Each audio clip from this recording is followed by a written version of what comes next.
kaibigan, nasa taas tayo ng lansones. Ayan o. Kumuha tayo ng lansones. Yan. Kukunin na po natin kahit hindi pa gaanong hinog dahil kinakain na po ng paniki. Ayan o. Itong isa o. Kita nyo ba mga kaibigan? Ayan o. Kakalahati na. Tinira na po kagabi. Tapos yung iba ayan may mga butas na. Ito, yan. Hinog na. Yung iba hilaw pa. Ito, ang hirap ng pwesto ko. Nasa taas ako mga kaibigan ng lansones. Ano? Ito yung isang puno mga kaibigan na yun. May hinog na rin pong isa. Tapos napakadami niyang bunga. Yung hanggang dulo. Yan o. Yan o. Hindi sabay-sabay ang pagkahinog nila. Ang dami po niyan. Yan. May nakita tayong hinog. Kaso nga po ay tinira na ng kabag. Ayan o, unang paniki. Ayan o, kita nyo. Pinagkakainan ng paniki.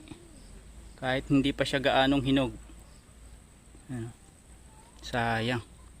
Ito, kaya pala ang daming daglag dun sa baba. Hindi po kasi nagkasabay-sabay ng pagbulaklak ito, kaya ang tendency ng mga paniki, ayan, yung mga hinog ang pinupuntirya nila. Talagang uubusin nila yan, babantayan nila yan, gagabi-gabihin na po nila yan. Ang karamihan po ay ganito palang kalalaki yung ating bunga. Ayan o. Ayan o. Hanggang pa lang po. Yung sa kabila oh, napakadami din bunga. Yun oh. Meron na din po doong isang baslay na hinog. Yan oh. Nalakas ang hangin mga kaibigan. Mataas po itong aking kinatatayuan. Tanaw natin dito yung palisdaan natin.